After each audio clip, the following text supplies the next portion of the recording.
Welcome to Telangana వెలుగు. నేను మీ రాజు. తెలంగాణ కాంగ్రెస్ పార్టీలో రీసెంట్ గా జీవన్ రెడ్డి గారు ఇటు రేవంత్ రెడ్డి గారి పైన అలాగే ఇప్పుడు ఉన్నటువంటి మహేష్ కుమార్ గౌడ్ గారి పైన కీలక వ్యాఖ్యలు చేసి బీఆర్ఎస్ పార్టీలో చేరడం అనేది జరిగింది. అదే బాటలో చిన్నారెడ్డి గారు కూడా అసలు రేవంత్ రెడ్డి ఏకంగా సీట్లు అమ్ముకున్నారు.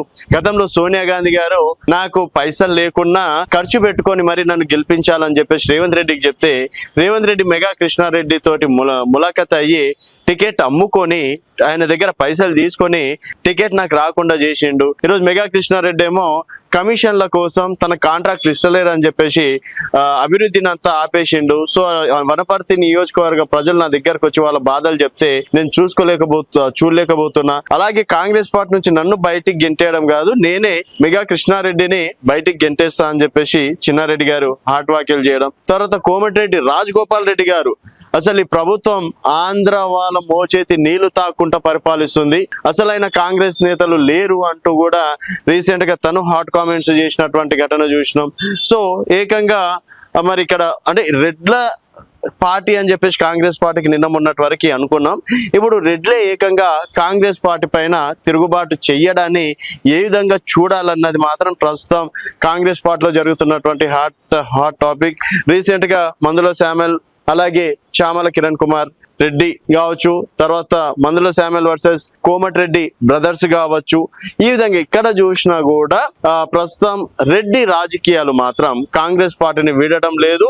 అండ్ మరి మమ్మల్ని బయటకు పంపించడు కాదు, ఈవెన్ ఈ రోజు ఎక్కడనో జూపల్లి కృష్ణారావు గారు వెళ్ళిన దగ్గర అయితే ఏకంగా మంత్రి ముంగల్నే అమ్మనా బూతులు తిట్టుకున్నటువంటి పరిస్థితి.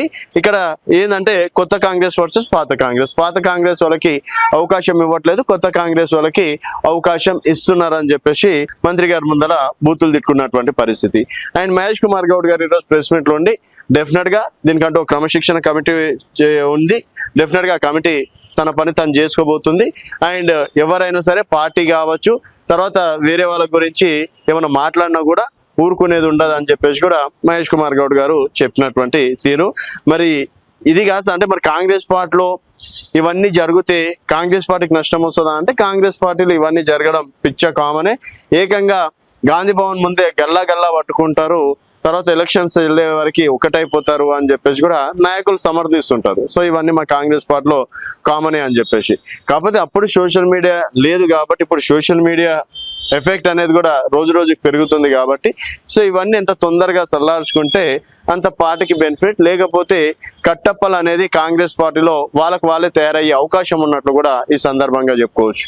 మరి రెడ్లందరూ కాంగ్రెస్ పార్టీకి దూరం అవుతున్నారా అనే అంశంపైన మీ అభిప్రాయాలు కింద కామెంట్ రూపంలో తెలియజేయండి.